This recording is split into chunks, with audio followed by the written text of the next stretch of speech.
ao seu redor. Então normalmente ela é dócil e fica ali parada, pastando e totalmente distraída no sentido de não estar preocupada com o que está ao seu redor. E por isso tem grande tendência a se perder ou até mesmo ser morta pelo predador. Jesus está afirmando desta forma que você e eu somos totalmente dependentes de Jesus, porque assim como as ovelhas, nós também somos passivos, nós também somos dóceis, ou deveríamos ser, e temos também pouca capacidade para nos defender das ciladas do inimigo e do mundo que nos cerca. Nesse sentido também esta comparação de Jesus é muito pertinente, porque Ele é o bom pastor. Ainda que você e eu não vejamos o perigo que está ao nosso redor, os perigos que nos cercam, e às vezes caímos nas ciladas bem armadas pelo diabo, Jesus está ali para intervir. Jesus está ali para nos proteger. Jesus está ali para nos trazer de volta para junto de si, sem que o diabo possa causar danos maiores à nossa vida. Jesus está afirmando que nós somos totalmente dependentes dele. E que em contraste entre o poder desse pastor e também a fragilidade das suas ovelhas. Não é por acaso também que nós vemos esse verso começar com a palavra eu sou. É uma palavra significativa, talvez para você que está lendo a Bíblia em português ou não tenha conhecimento da cultura hebraica, nós não entendamos muito bem o que significa esta palavra. Mas lá no hebraico, esta palavra tem um sentido profundo. Todo judeu, quando ouvia esse designativo eu sou, ele já automaticamente ligava a sua mente à apresentação de Deus à sua nação. Quem usava grandemente, ouvindo a sua fala, é que ele agora começava a se identificar com o próprio Deus. Para aqueles que ainda não o conheciam, ele apresentou o seu cartão de visita. Eu sou o bom pastor. Lá em João ele vai falar, eu sou a luz do mundo. Eu sou o cordeiro que tira o pecado. E parece que não é uma expressão tão significativa, mas é sim.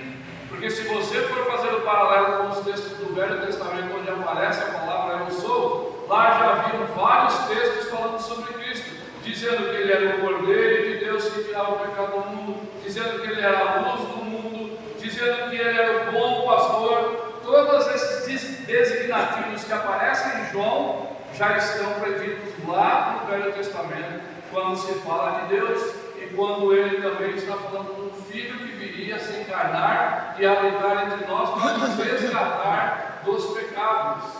Então, não só é importante, como é fundamental essa fala de Jesus, porque aqui ele está dizendo para o judeu, para o ouvinte, eu sou aquele que o Pai enviou. Se vocês ainda têm dúvida, olhem para mim, porque eu e o Pai somos um. Quem vê o Pai vê a mim. Quem vê a mim também vai ver o Pai. E isso era muito importante, porque gerava segurança no coração daqueles que ouviram. Nós não estamos falando de algo novo. Era isso que Jesus dizia. Eu não vim aqui para pregar o novo Evangelho. Eu não vim aqui para falar de algo que seja estranho para aqueles que estão ouvindo, para aqueles que conhecem a palavra de Deus. Eu sou a revelação de tudo aquilo que Deus criou. Eu sou o princípio, eu sou o fim. Tudo foi gerado por minha causa e tudo se encerra também na minha volta, quando eu vou voltar a buscar todas as minhas ovelhas, para que elas estejam pastando lá na nossa dívida, porque ela é muito grande e nós somos imperfeitos. E a Bíblia mesmo já fala que somente o justo, o verdadeiro justo, é que pode nos purificar de todos os pecados. E isso foi um tapa de pelica na cara daqueles sumos sacerdotes, daqueles religiosos, porque Jesus diz, vocês batem no peito e dizem, nós somos melhores do que aqueles leprosos, nós somos melhores do que aquele século de nascença que veio aqui, nós somos melhores do que qualquer outro povo, porque nós somos o povo de Deus. E Deus diz, e o que adianta isso se vocês continuam andando em pecado? Se dizem tão santos, mas são tão pecadores quanto estes homens. Se dizem tão bons e tão merecedores, que na verdade não merece nada. Essa é a grande verdade. Você não merece nada. O que estava proposto para você e o que seria o seu mérito era ser condenado para sempre. Ah, pastor, mas poxa, eu ajudo no orfanato. Quando eu vejo uma velhinha atravessando a rua, eu vou lá, dou a mão para ela, ajudo ela a atravessar a rua. Eu vou lá e faço isso. Mas não adianta nada, meu querido. Boas ações não salvam ninguém. Boas ações não apagam os seus pecados.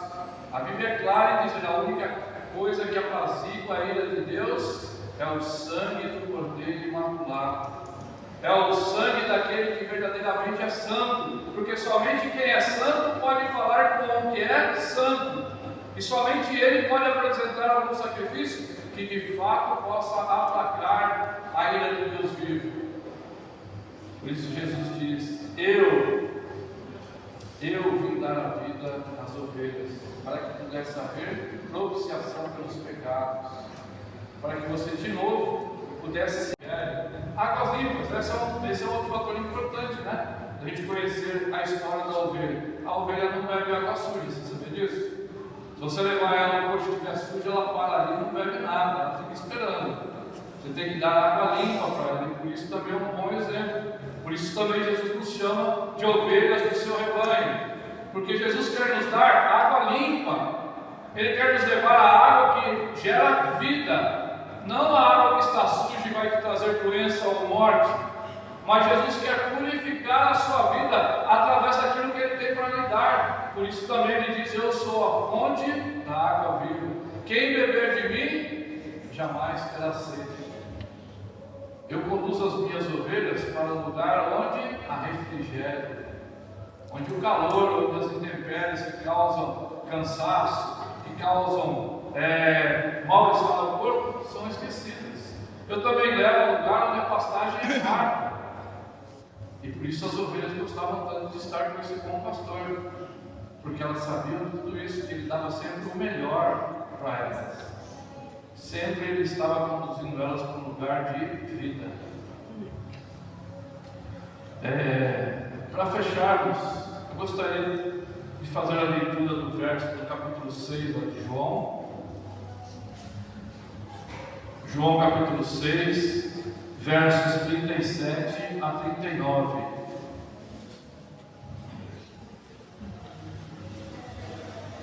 Aqui também tem um novo eu sou, né? Que João traz, né? Eu sou o pão da vida. E antes que eu me esqueça, deixa eu voltar um pouquinho lá.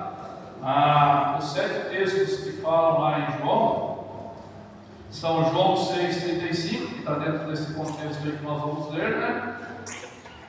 João 8, 12, João 10, de 7 a 9, João 10, que nós como igreja, que já reconhecemos, que já ouvimos, que estamos andando com Cristo, também reproduzir isso.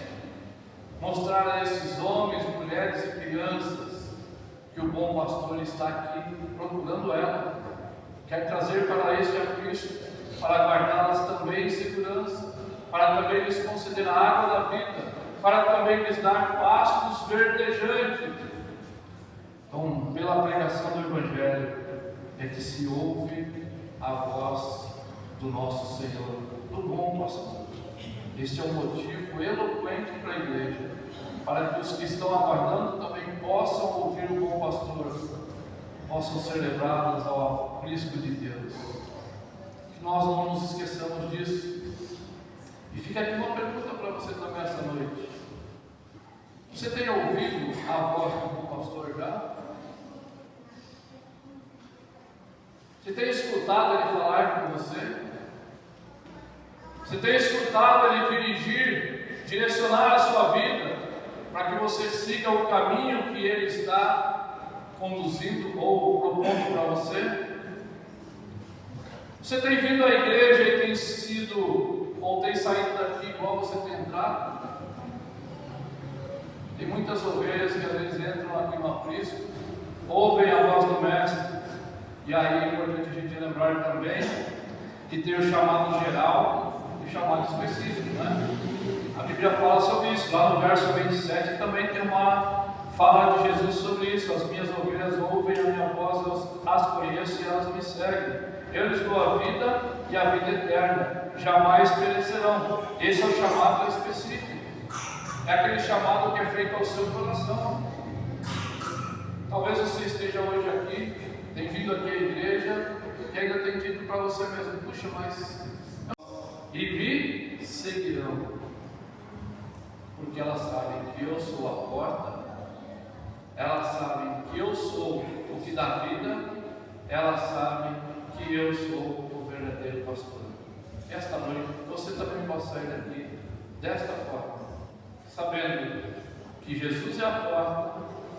Para entrarmos no céu nós precisamos passar por Ele, que nós saibamos que de fato Ele é o único que pode nos dar vida e Ele veio para isso, e que Ele é o único que te chama e você conhece a voz dele.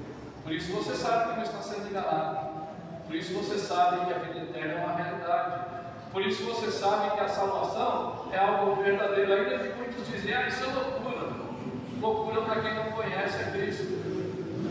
Mas seriedade para aqueles que andam com Ele, porque conhecem a sua voz, sabem que Ele é o Deus da verdade e sabem que a promessa dele nunca falhará. Assim como também, se você é ovelha de Cristo, mesmo nos dias ruins, nos dias de desânimo, você tem a certeza que Ele não te desamparará, que Ele vai estar ali do teu lado, te conduzindo e te guiando. Que Deus nos abençoe. Que nós não nos esqueçamos dessa mensagem maravilhosa que está aqui no Evangelho de João. Que nós nos lembremos todos os dias da nossa vida: Jesus é o nosso bom pastor. Nós conhecemos a voz do verdadeiro Mestre.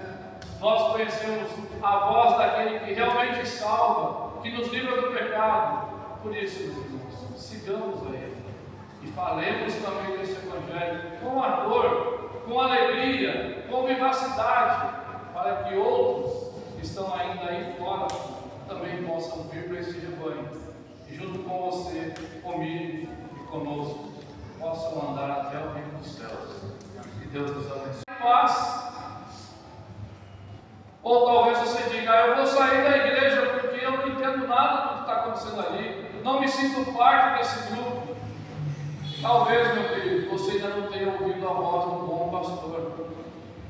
Talvez você seja daquelas ovelhas que ainda ficam tentando resistir, né? Tentam ouvir, mas permitem que a voz de Cristo saia pelo outro ouvido. Elas entram de um lado e saem do outro.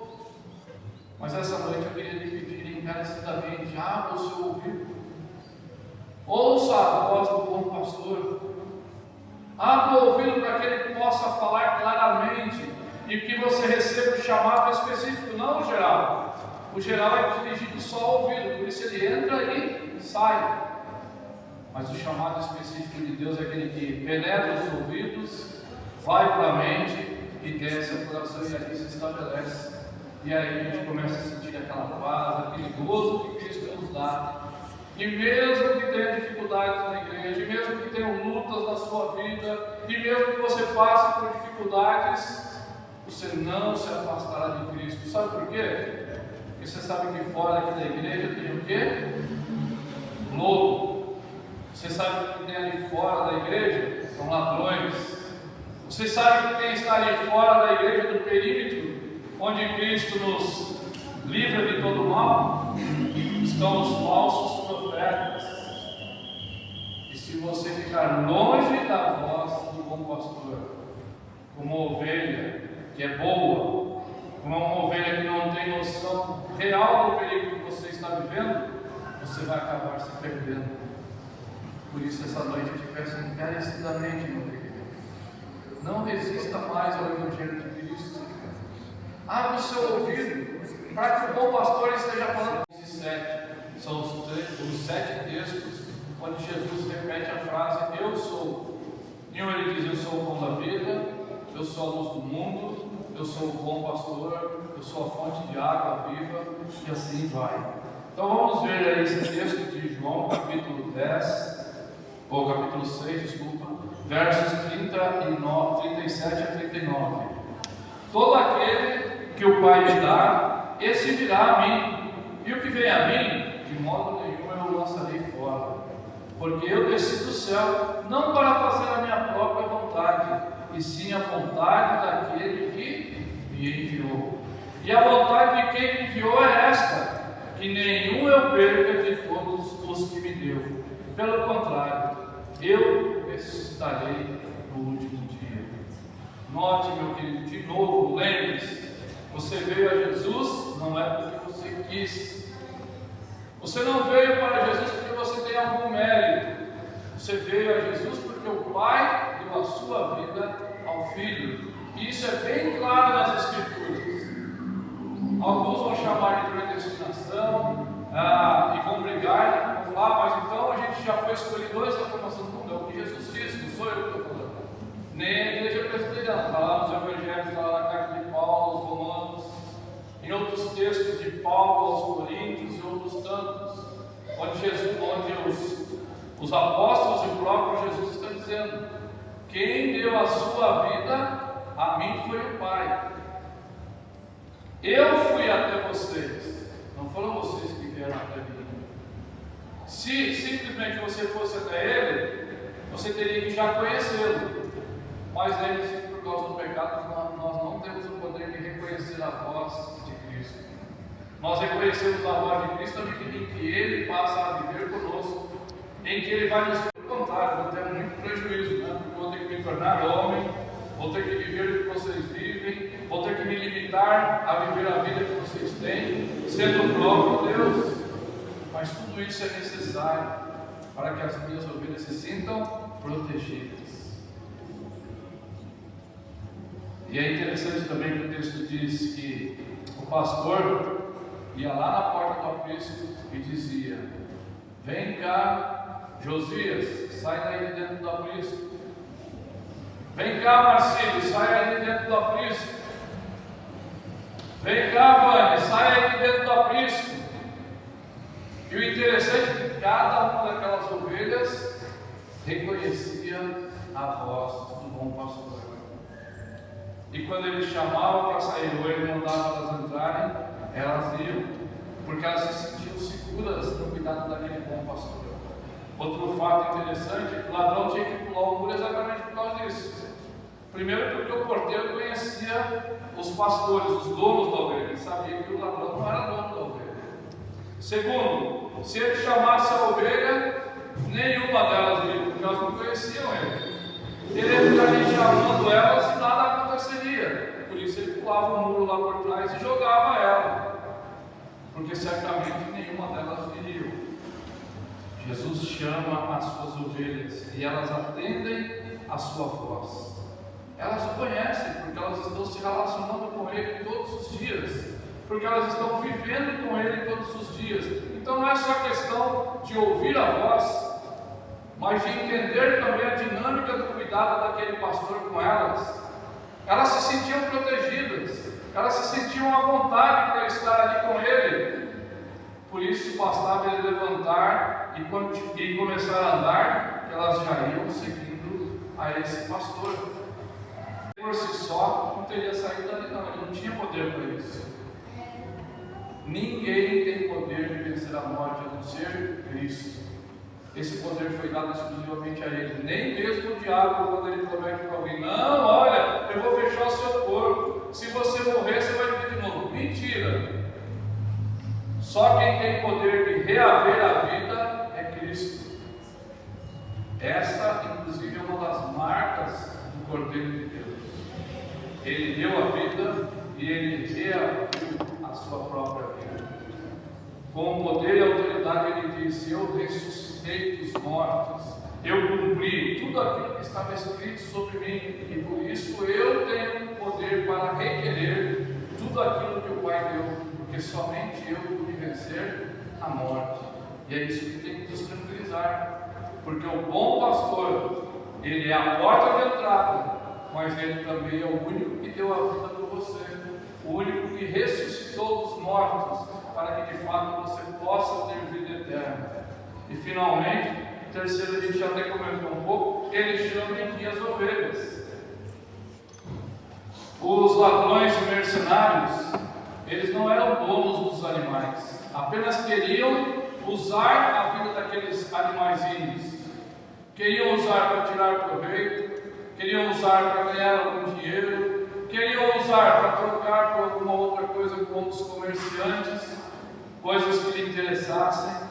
Então, na verdade, aquelas ovelhas, quando caíram na mão dos salteadores, quando caíram nas mãos dos mercenários, não passavam de objetos de manuseio.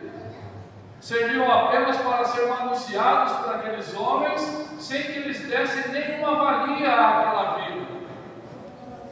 Mas Jesus diz: eu não sou como eles. Eu não vim para te vender. Eu não vim para te esquartejar e te a Barrabás. Teria poder para me condenar à morte? Nada disso, tudo isso já está prescrito lá nas Escrituras. Na verdade, quem está entregando a vida sou eu. Ninguém está me obrigando a ir para a cruz, nem mesmo meu Pai. Eu não estou indo para esse sacrifício obrigado. Eu estou fazendo isso de forma espontânea. Nós precisamos lembrar que o que Jesus fez, Ele fez de bom grado. Em momento algum, Jesus reclamou de estar assumindo o seu lugar, o meu lugar, o lugar daqueles que eram filhos de Deus. Ele mesmo diz: eu vim dos céus e eu mesmo estou dando a vocês o quê? O Redentor. Jesus foi a propiciação, isso em outras palavras, Ele foi o presente de Deus, dado a nós, pecadores. Você já parou para pensar nisso, meu querido? Quem é o pastor que dá a vida no seu lugar? Sabe quem era para estar lá na cruz? Você, eu. Era para nós estarmos lá sendo pregados, crucificados, porque nós éramos merecedores. Nós sim somos pecadores. Nós mentimos, nós falamos mal do outro, nós não ajudamos os necessitados. Quantas vezes também nós negamos a presença de Deus, fingimos que Deus não existe para atingir os nossos desejos e realizar as nossas vontades. Mas Jesus diz: eu sou a propiciação, eu sou o Cordeiro de Deus que veio para substituir aqueles que deveriam morrer ali na cruz. Eu vim para tomar o seu lugar, meu querido, para que você de fato possa ser justificado de todos os seus pecados, para que as suas transgressões sejam perdoadas, porque se você fosse colocado na cruz, você e todos nós estaríamos perdendo o status da sua riqueza, do seu poder que ele tinha ali sobre a igreja. A gente vai ver isso no próprio texto lá, quando fala da crucificação de Cristo. Quem eram os homens que foram entregar a Cristo? Quem é que foi cobrar do Império Romano que fosse tomar uma atitude que Cristo fosse crucificado? Porque esta era, entre aspas, a vontade do povo. Quando na verdade não. Essa era a vontade daqueles sumos sacerdotes, porque eles se sentiam incomodados. Exatamente porque Cristo cobrava deles mais postura. Porque Jesus cobrava deles mais verdade. Porque Jesus cobrava deles que eles agissem como verdadeiros servos de Deus. E quando eles foram incomodados, então, eles se levantaram: opa, vamos acabar com Cristo. Vamos dizer que ele é um falso profeta, vamos dizer que ele está mentindo, vamos falar que ele não é coisa nenhuma o Filho de Deus, e o povo vai acreditar. Nós vamos matar a esse suposto Filho de Deus, e tudo volta ao normal. Nós vamos governar a igreja, nós vamos tirar o dinheiro dela, nós vamos explorar a fé dessas ovelhas, e depois nós ficamos em paz. Entregaram a Cristo. De fato, ele foi crucificado. Ele foi morto. Ele foi sepultado. Mas só que o plano deles não deu certo por um detalhe. Eles esqueceram que a própria Escritura havia ensinado para eles: o verdadeiro Filho de Deus, o bom pastor, ele dá a vida. É isso que o texto fala, que é a nossa segunda proposta. A ovelha o bom pastor dá vida às suas ovelhas. E Jesus fala disso. Aqui no texto nós lemos: ninguém atira de mim. Ele está falando aqui no verso 8. Da sua vida. Vocês pensaram que o Império Romano tiraria a minha vida? Vocês acharam que as ovelhas não pulassem, ou para dificultar a entrada de alguém estranho, de algum animal que tentasse invadir ali? Então esse porteiro ficava ali na porta, só abria a porta para esses pastores que tinham ido lá deixar as suas ovelhas, e ele ficava atento para ouvir se nenhuma daquelas ovelhas estava passando alguma necessidade durante a noite. E aí também veio o segundo detalhe desse aprisco. O que acontecia? E não é algo novo, né? A gente fala às vezes no Brasil que a gente ouve tanto falar de roubo, de problemas, mas lá também já existiam uns brasileiros perdidos por lá, né? Eles pulavam o muro ali do aprisco, na parte de trás, e eles tentavam roubar. Então pulava um lá dentro do aprisco e ele tentava jogar uma das ovelhas do lado de fora para que o outro ladrão que estava com ele pudesse receptar esta ovelha e levar, ou para o seu consumo, ou até mesmo para vender para outras pessoas e fazer um dinheiro com isso. Então até nisso o texto é rico, né? Porque ele fala que Jesus é a porta de entrada. A comparação que ele faz aqui, que ele é como aquele aprisco. Não há como ninguém que quer estar com Deus entrar para o reino de Deus que não seja por Ele. Ele é o aprisco do inverno. Se você quer chegar no reino dos céus, obrigatoriamente você terá que passar por Jesus. Você terá que entrar pela porta que conduz ou que dá acesso àquele que nos dá a vida eterna. A segunda figura do aprisco que nós temos são os apriscos que haviam já no período fora do inverno. Eram apriscos menores que normalmente esses pastores criavam para juntar ali os seus rebanhos. Então, se ele era um homem que tinha menos posse, ele tinha um rebanho só. O texto também fala que esse homem também ia chamando cada uma das ovelhas, ele ia à frente desse rebanho. Durante o dia ele levava elas para pastar, para beber ali dos riachos. É dentro desse contexto também que está inserido esta parábola, ou esse texto que fala de Jesus, o bom pastor. Jesus quer dizer, em outras palavras, assim: judeus, vocês conhecem a palavra de Deus, conhecem a Escritura. Vocês deveriam ser os primeiros a amar aqueles que estão enfermos, a socorrer aqueles que estão em dificuldades, a estender a mão para aqueles que estão buscando ajuda. Mas ao contrário disso, vocês colocam eles à margem da sociedade. E pior, neste exemplo, o homem veio, contou o que o Filho de Deus fez, e vocês ainda continuam a insistir que é mentira. Jesus está dizendo, esses são os falsos profetas. Porque os falsos mestres, os falsos pastores não cuidam das ovelhas, não dão atenção às ovelhas, não socorrem as ovelhas, não ajudam as ovelhas a fugir do perigo. Pelo contrário, ainda impedem elas de andar como um bom pastor. É isso que Jesus vai falar aqui. Este homem encontrou o verdadeiro pastor, o pastor que cuidou da ferida dele, o pastor que tirou-lhe um caminho de perdição, o pastor que o livrou do mal, o pastor que curou a sua enfermidade. Mas vocês que deviam ter feito isso, fariseus e hipócritas, o mandaram embora, não deixaram ele entrar na sinagoga, tentaram a todo custo afastar ele da presença do Salvador. Mas isso não é possível, porque o bom pastor não perde nenhuma das suas ovelhas.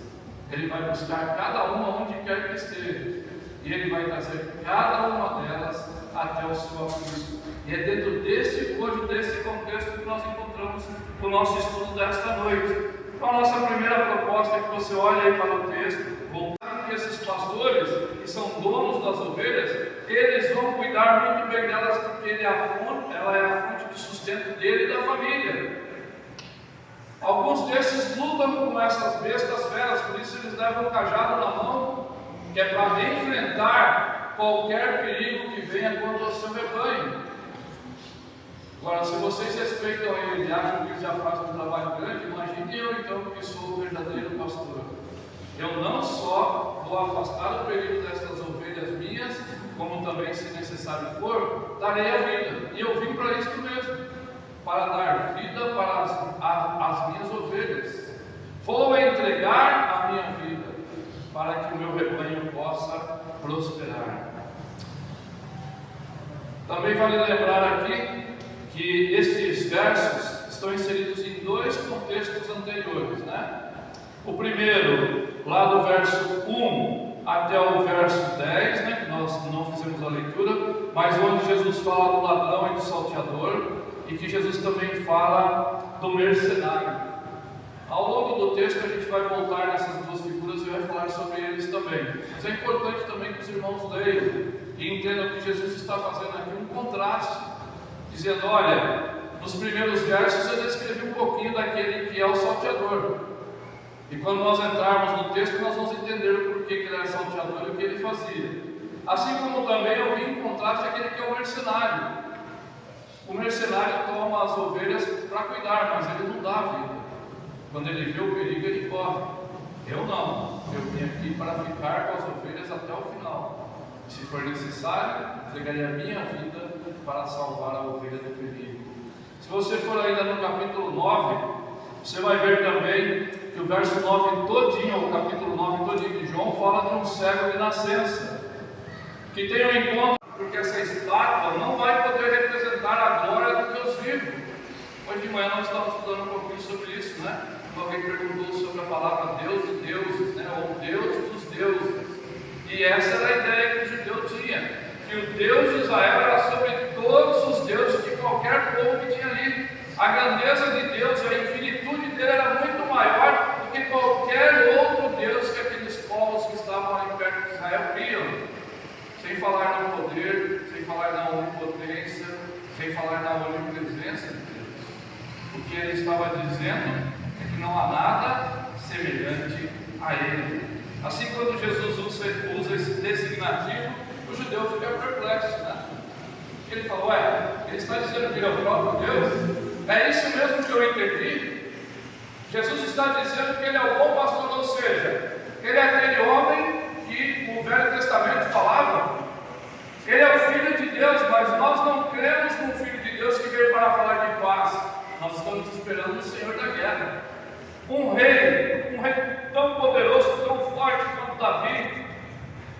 Um Deus que vai levar ainda mais adiante as fronteiras de Israel, como Salomão fez. Mas nós estamos vendo um homem que está falando de paz, um homem que está falando em apacentar ovelhas, um homem que está falando em perdoar pecados. É isso mesmo que nós estamos ouvindo, que ele está dizendo que ele é o próprio Deus. E Jesus faz questão de frisar: é isso mesmo. Eu sou o bom pastor, o verdadeiro pastor, o pastor que veio para dar vida às ovelhas.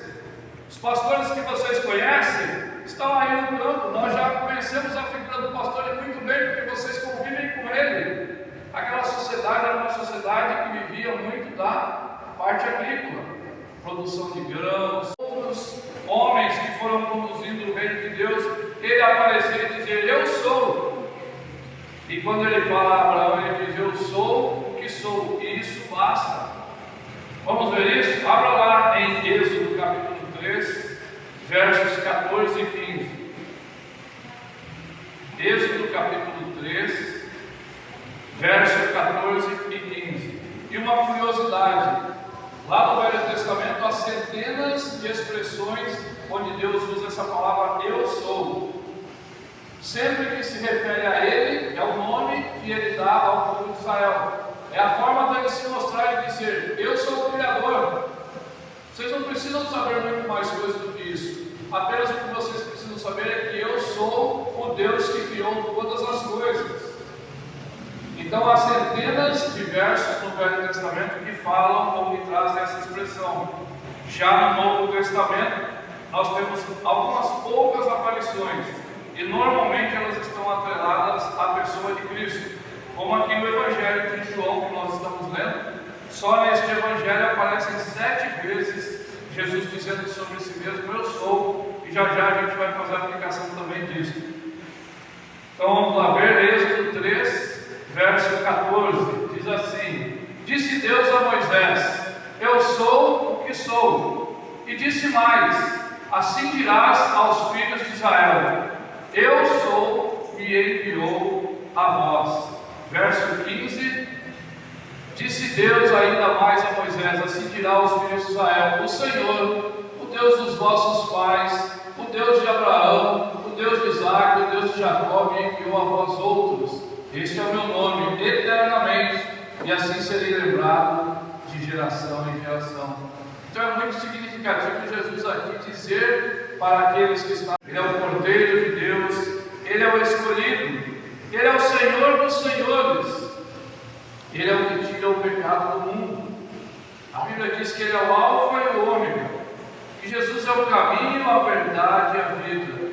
E também diz que Ele é o bom pastor, na verdade o grande pastor, ou como nós acabamos de ler em outro texto, o supremo pastor. Jesus, quando veio a este mundo, Ele veio para buscar aqueles que o Pai havia lhe dado.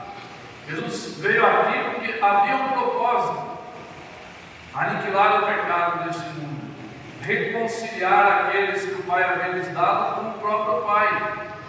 E é interessante que ele traz também no bojo dessa história do bom pastor a ideia de que aqueles que lhe pertencem, ele não lança fora de forma alguma. Ao contrário do que acontecia às vezes com o pastorado daquelas ovelhas naquela região, era uma região perigosa. Haviam lobos, coiotes, que atentavam contra os rebanhos e acabavam ali matando algumas ovelhas. E alguns pastores acabavam perdendo essas ovelhas. Mas Jesus frisa: eu sou o bom pastor. As ovelhas que o Pai me deu, esta eu não as perco de forma alguma. Não há nenhuma perda daquelas ovelhas que estão na minha mão. Eu cuido delas de tal maneira que nada, nem um coiote, nem um lobo, nem um salteador, nenhum enganador pode arrebatar estas ovelhas da minha mão. Elas me pertencem ao Pai e estarão para sempre comigo. É muito curioso também nós olharmos para o texto e ver que Jesus chama aos seus de ovelhas. E é uma figura bem apropriada aqui dentro do texto, pois vale lembrar que a ovelha é um animal frágil, é um animal que tem pouca capacidade para se defender. Não havia visto nada, que ele era um homem que vivia na penumbra, um homem que vivia escondido da sociedade, à margem da sociedade, porque ele não tinha o poder de ver. Então ele não conseguia fazer muitas coisas que outros faziam, e ele vivia sempre ali à margem daquela sociedade. Mas quando ele encontra com Cristo, Jesus restaura não só a visão dos olhos, mas a visão que havia lá dentro da alma daquele homem. Jesus faz uma obra tão completa que foi sarado não foi só o que estava visível, mas aquilo que estava lá no interior daquele homem, que era a cegueira espiritual. Jesus cura ali de uma forma rápida dois tipos de cegueira, né? A cegueira material, visível, e a espiritual, que era a falta de conhecimento maior sobre Deus, a falta de um convívio mais próximo com o próprio Deus. E ele diz: olha, eu curei esse homem. E olha que interessante, no capítulo 9, lá no finalzinho, vou dar a parte dos versos 13 até o 41, você vai ver que aquele cego é chamado lá no Sinédrio. Ele é convocado pelos fariseus e pelos sacerdotes, e aqueles homens vão pegar ele e interrogá-lo, dizendo: conta-nos a verdade. Você está falando por aí que o tal de Jesus te curou. Quem é esse Jesus? Ele fala: não sei, ele passou por mim, falou sobre voltar a ver, perguntou se eu tinha fé, se eu queria ver, e eu disse que sim. E ele curou as minhas vistas, e eu voltei a enxergar. Aí aqueles homens tentaram até suborná-lo e dizer: não, saia por aí dizendo que você não era cego de verdade, não. Você só usava isso daí para ganhar dinheiro do povo. Ele falou: como eu vou poder falar isso se isso não é verdade? Todo mundo me conhece aqui nessa cidade. Sabem que eu sou cego desde que eu nasci. E verdadeiramente esse homem, ele abria a porta e elas entravam. Mas também fala que havia alguns que tinham um pouco mais de posse. E esses que tinham um pouco mais de posse, tinham 2, 3 rebanhos, às vezes de tipos diferentes de ovelhas. E ele não dava conta de cuidar daquilo. Era muito serviço para um homem só. Ele conduzia ela até o aprisco, mas como ele já havia ficado o dia inteiro com aquelas ovelhas, ele não tinha como ficar à noite também. O que ele fazia? Ele contratava um mercenário. Aí normalmente a gente já vai pensar: mercenário é aquele cara que vai para a guerra e cobra alguma coisa. Não, essa figura do mercenário é um pouquinho diferente da figura que a gente conhece. O mercenário descrito aqui era uma figura legal, legítima dentro do contexto judaico. Ele era alguém que recebia um salário para ficar ali ajudando o pastor daquelas ovelhas. Então à noite normalmente ele ficava ali também, naquele aprisco, como uma espécie de um vigília, de um guarda. E ele recebia então um salário para fazer esse serviço. Só que o que acontecia? Esses apriscos eram menores, lógico que também eram menos protegidos, e às vezes apareciam lá os coiotes ou então lobos. E quando o lobo via e pulava ali dentro do aprisco, começava aquele alvoroço, ele pensava: bom, eu ganho um salário para ter sustento para mim e para minha família, mas eu não vou me arriscar aqui a entrar numa briga porque essas ovelhas não são minhas. Eu não sou o dono delas. O que eu vou ter de prejuízo? Nenhum. A minha função é ficar tomando conta das ovelhas, não entrar em luta com essas bestas feras. Então, normalmente, esse mercenário, se ele visse um perigo muito grande que fosse colocar a vida dele em perigo, o que ele fazia? Ele corria embora e largava as ovelhas. Falava que Deus salve elas, não vou salvar a mim. E esse também é o contraste que Jesus faz aqui. Eu não sou como mercenário, você leu isso lá. Para que você possa caminhar atrás dele e você permita que ele te leve para as águas de refrigério, para que ele te leve para os campos onde você vai comer com fartura, para que você possa ter uma vida que será abundante. Sofrimento, isso não é nada comparado com o que Cristo tem para nos dar. Riquezas, isto não é nada perto do que Ele tem reservado para nós por toda a eternidade. Ter um corpo são é algo pequeno, perto de ter uma vida sã, uma alma que está sendo purificada pela voz do Evangelho, pela ação do Espírito Santo.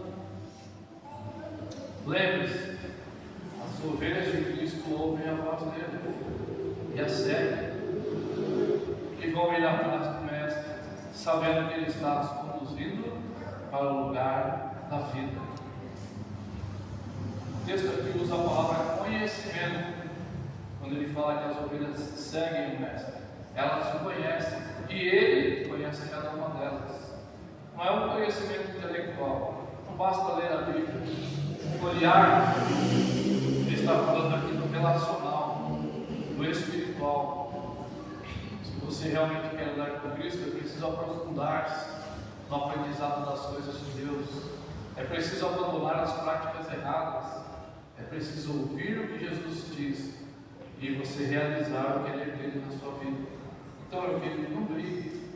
Não fique brigando com Deus. Você está perdendo o seu tempo. Porque se realmente você é ovelha de Deus, você vai ter que fazer o que Ele quer. Você pode espernear. Lembre-se de Jonas. Ele quis fazer do jeitinho dele. Deus não sabe nada. Você acha que eu vou pregar para aquele monte de gente? Ninguém vai se converter. Mas Deus disse: quem mandou você ir lá? Quem é que ordenou? Fui eu. Bom, pastor. Eu conheço as minhas ovelhas. Eu sei quem está lá em Nínive. Não é você que conhece. Deus olha para a Márcia. Não, Deus olha para cada um de nós, porque Ele vê o sangue de Cristo. Ele não enxerga mais os pecados do Márcio. E essa é uma outra coisa que nós precisamos reaprender dentro da igreja: a importância do perdão. Por que nós devemos ofertar perdão para aqueles que erram? Porque Deus nos perdoou dos pecados. Se Deus não nos perdoasse, meu querido, todos nós aqui estaríamos condenados. Ninguém aqui é melhor do que o outro. Ninguém aqui nesta igreja, ou ninguém que diz ser servo do Deus vivo, é de fato suficientemente santo para poder merecer a salvação. Nós só somos salvos porque Cristo habitou entre nós, porque Cristo assumiu o nosso lugar, porque Cristo deu a sua vida, entregou a sua vida aos salteadores, entregou a sua vida aos lobos, entregou a sua vida aos mercenários, para que nós pudéssemos ficar livres de toda a condenação, para que nós não fôssemos trucidados por essas feras que cercam as ovelhas de Deus, para que nós não fôssemos dilacerados pelo pecado. Então, se nós queremos de fato dizer ou arrogar alguma santidade, nós precisamos lembrar que só podemos fazer porque Cristo habitou entre nós. porque Cristo morreu na cruz e ressuscitou, que é outra coisa que ele fala aqui no verso 18. Ninguém tirou a minha vida, pelo contrário, eu a dei. Eu tenho autoridade para entregar a minha vida, mas mais ainda, eu tenho autoridade para reavê-la. Ainda que talvez você pense que você é suficientemente bom para morrer, para se entregar no lugar de alguém que tem pecado, você tem que lembrar que você pode morrer.